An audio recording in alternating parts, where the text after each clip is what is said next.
ایسی کہانیاں صرف ہمارے چینل پر۔ مزید خوفناک سٹوریز کے لیے سبسکرائب اور شیئر کرنا نہ بھولیں۔ ارینا کی داستان۔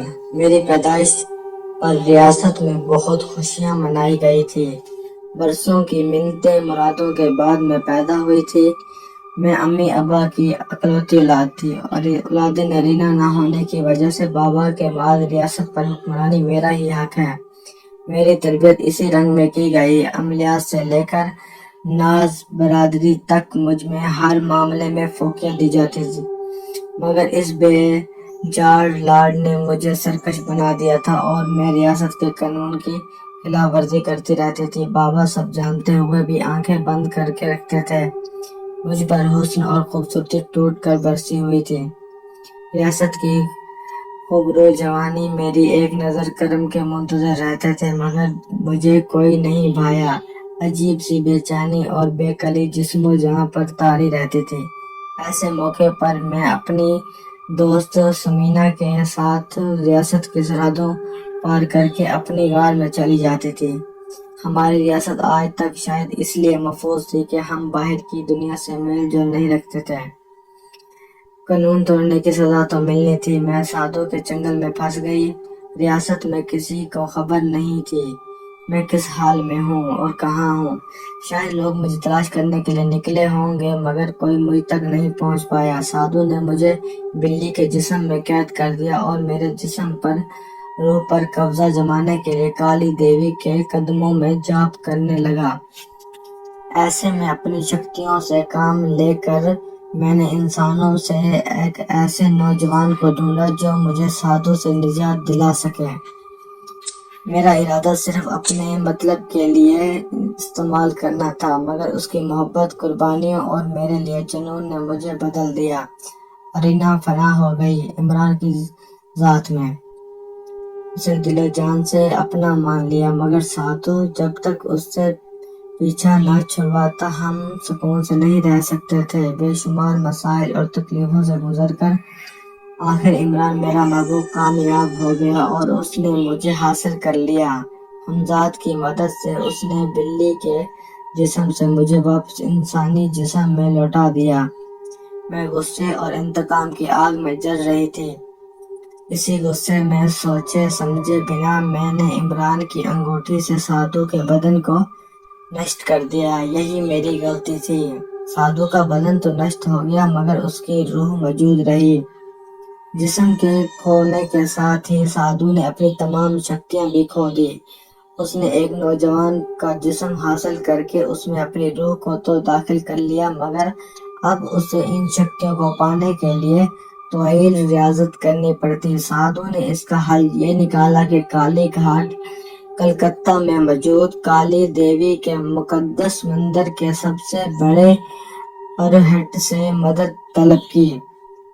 پرہٹ گردہاری لال نے سادھو کی مدد کی اور مجھے حمزاد کو جادو کی مدد سے کالی گھاٹ مندر کے تہہ خانے میں قید کر دیا۔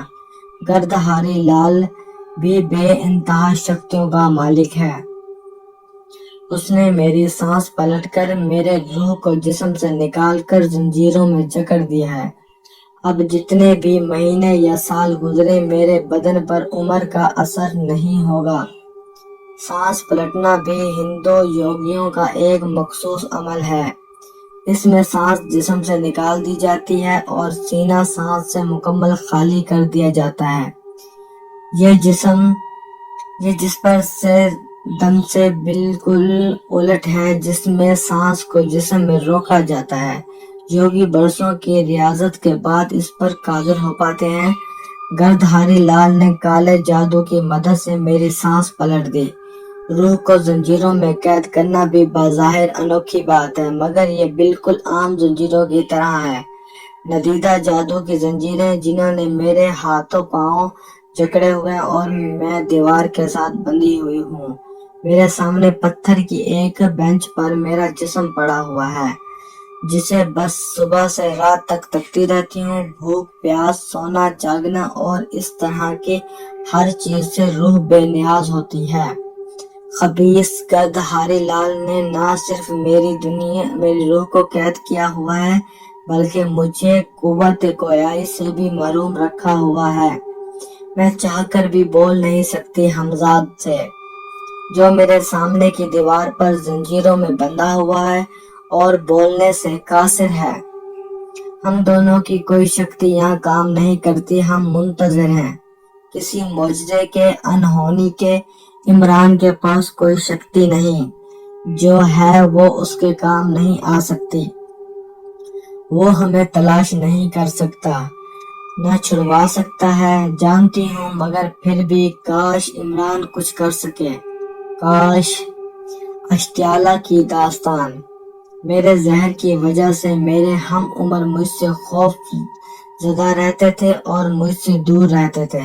میرا کوئی ساتھی، کوئی دوست نہیں تھا، زندگی روکھی اور بے مقصد لگتی تھی مجھے۔ 15ویں سال میں میرے بابا نے مجھے شالی بابا کے سپرد کر دیا۔ شالی بابا ہمارے قبیلے کے بزرگ تھے اور ان کی عمر 80 سال سے زیادہ تھی، مگر ابھی بھی جوانوں کی طرح کام کرتے تھے اور زندگی گزارتے تھے۔ شالی بابا اپنی ساری زندگی کی رضاعتیں مجھ میں منتقل کرنی شروع کر دی۔ میں کالے جادو اور ناگ جادو میں طاق ہوتی چلی گئی۔ بابا کے پاس ایک کالا ناگ تھا۔ بابا کہتے تھے یہ 100 سال جیے گا اور 100 سال بعد انسانی روپ دھارے گا۔ اس ناگ کی ذمہ داری میں نے اٹھا لی۔ میں اس کے کھانے پینے سے لے کر ہر چیز کا خیال رکھنے لگی۔ اس کے سر پر ایک تاج نما نشان تھا اور آنکھوں کا رنگ سیاہی مائل۔ آہستہ آہستہ وہ ناگ مجھ سے منحوس ہو گیا۔ اسی میں 3 سال گزر گئے اور میں 18 سال کی ہو گئی۔ ایک دن میں ناگ کو جسم سے لپٹے ہوئی تھی، مجھے لگا اس کی آنکھوں کا رنگ تبدیل ہو گیا ہے۔ سیاہی مائل رنگت پیلی رنگت میں بدل رہی تھی اور میں نے شالی بابا سے ذکر کیا۔ ان کی آنکھیں چمکنے لگی۔ اشتعالیہ بیٹی، وقت آنے والا ہے، اس کی عمر 100 سال ہونے والی ہے۔ اور میں حیرت سے بابا کو دیکھتی رہی۔ دوستو یہ سٹوری جاری ہے، اس کا اگلا حصہ نیکسٹ ویڈیو میں ملاحظہ کیجیے اور ہمارے یوٹیوب چینل عجیب دنیا آفیشیل کو ضرور سبسکرائب کریں اور اپنی رائے کامنٹ میں ضرور بتائیں۔